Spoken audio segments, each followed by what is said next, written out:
Right now, if you need feminine hygiene products, you walk down a brightly lit supermarket aisle. Grab a box engineered with ultra-absorbent leak-lock polymers, and head on home without giving it a second thought. It is clean, discreet, and completely seamless. But if you rewind the clock just a century or two, the reality for half of the world's population was radically, shockingly different. Before these tiny mass-produced inventions existed, women had to rely on a bizarre mix of rolled papyrus, animal wool, sea sponges, wooden pegs, or simply bleeding directly into their heavy wool skirts. Think about that for a second. For almost all of recorded history, managing a completely natural monthly biological process was a logistics nightmare wrapped in extreme social stigma.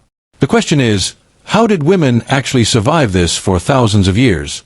And how did an accidental breakthrough on a World War I battlefield turn a taboo secret into a multi-billion-dollar everyday necessity? To answer that, we have to go back to the very beginning. Long before anyone understood human anatomy, ancient civilizations had to use whatever materials they could scrape together from their local environment. In ancient Egypt, wealthy women crafted early internal tampons out of softened papyrus reeds, soaking them in water to make them pliable. Lower-class Egyptian women made do with papyrus grass or bundled bits of river flax. Over in ancient Greece, the famous physician Hippocrates recorded women tying scraps of lint tightly around thin wooden pegs to create a makeshift barrier. Yes, you heard that right. A wooden peg. Meanwhile, Roman women leaned heavily on raw sheep wool. They would wash it, comb it out, and soak it in fats or oils to try and make it somewhat liquid-resistant. Though by all historical accounts, it was heavy, itchy, and wildly uncomfortable. If you lived near the Mediterranean, your best option was a natural sea sponge attached to a string, which could be washed out, boiled, and reused month after month. Now, as uncomfortable as those early methods sound, they actually had one massive advantage over what came next. Ancient societies were surprisingly practical about the human body. But as we moved out of antiquity and into the Middle Ages, the technology didn't get better. In fact, things got significantly worse. When medieval Europe took over, a heavy blanket of religious superstition and shame settled over the entire topic of menstruation. Society decided that talking about periods, or even acknowledging their existence, was completely unacceptable. In fact, medieval medical texts claimed that menstrual blood was toxic enough to wither crops, turn dogs rabid, rust iron, and sour wine. So, if you were a woman living in the 12th century, you had to deal with your period in absolute secrecy. So what did women actually use? For the vast majority of peasants, the answer was surprisingly simple: nothing at all. Women routinely wore thick, heavy layers of linen petticoats and smocks, allowing them to practice what historians call free bleeding. The thick layers of dark wool and linen absorbed the blood. And because underwear as we know it didn't even exist yet, there was simply nothing to hold a pad in place anyway. For those who did attempt to manage the flow, they turned to old rags.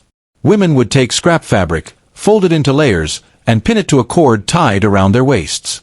They would wear these rags all day, wash them in cold water in secret, dry them out of public view, and reuse them until they disintegrated. This is literally where the slang phrase, "on the rag," comes from. But here's the problem.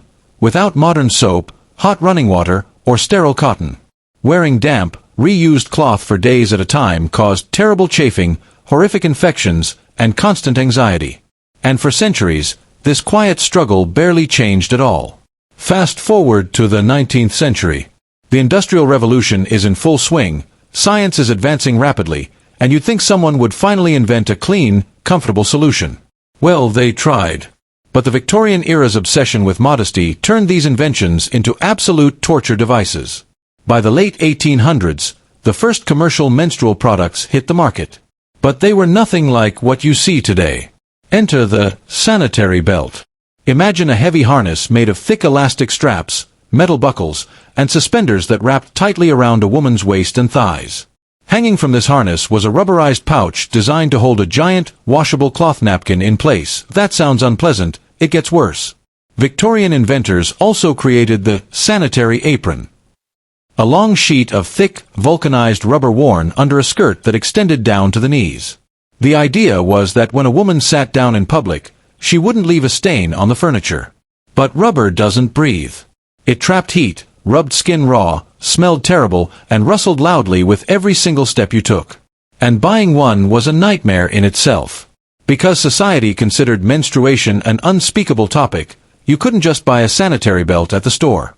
Women had to order them through secret mail-order catalogs. Or use bizarre code words at the pharmacy, whispering to the clerk while hoping no one else heard. Because of the shame and the high cost, most working-class women stuck to their old homemade rags. Here's what makes this so important. This wasn't just a matter of physical comfort or hygiene. It was a massive barrier to human freedom.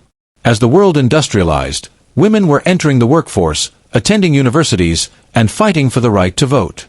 But how can you hold down a 12-hour factory shift or sit through a college lecture if you are wearing a noisy rubber harness that chafes your skin and leaks every few hours?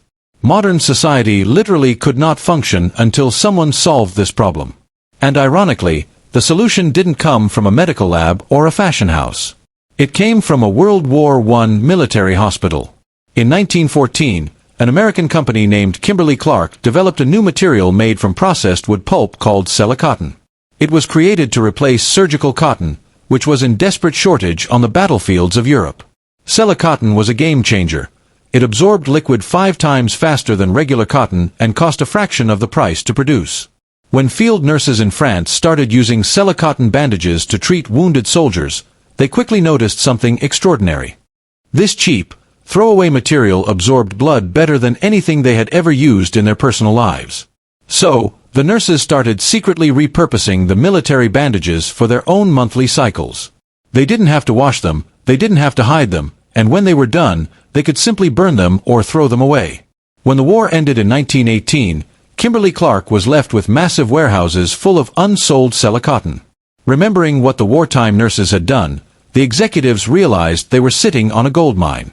In 1920, they launched the very first disposable sanitary napkin. They named it Kotex, a blend of cotton and texture. But there was one giant hurdle left. How do you sell a product that no one is allowed to talk about? Stores were terrified to display Kotex on their shelves. So, Kimberly-Clark came up with a brilliant marketing workaround, the honor box. Stores would place a plain blue box of Kotex on the counter next to a glass jar. A customer could walk in, drop 50 cents into the jar, pick up a box, and leave without ever making eye contact or saying a single word to the clerk. It was an instant blockbuster. For the first time in history, women had access to a clean, disposable, affordable way to manage their periods. Once the floodgates opened, innovation moved at lightning speed. In 1931, an American doctor named Earl Haas got tired of hearing his wife complain about thick, bulky pads. Inspired by a piece of surgical sponge, he designed a compressed cotton cylinder tucked inside 2 telescoping cardboard tubes. He patented his invention under the name Tampax. Initially, the medical community and religious groups freaked out. Critics claimed that tampons were immoral, unsafe, or inappropriate for unmarried women. But women didn't care about the moral panic, they cared about freedom. Tampons allowed women to ride bicycles, play sports, swim, and work long hours without wearing bulky belts or worrying about leaks.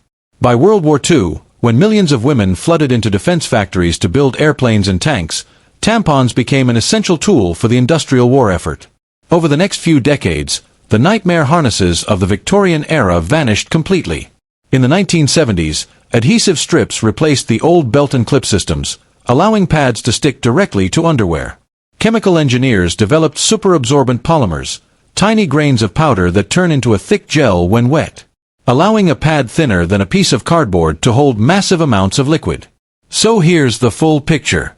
We went from ancient Egyptians softening papyrus reeds, to medieval women free bleeding under wool skirts, to Victorian women sweating in noisy rubber aprons, to battlefield nurses turning surgical bandages into a disposable revolution that finally gave women the freedom to step fully into public life.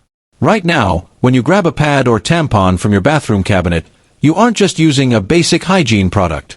You are holding the final result of a 1,000-year battle against shame, silence, and terrible engineering. It is a quiet masterpiece of modern convenience that reshaped human society. If you learned something new today, maybe leave a like. See you in the next one.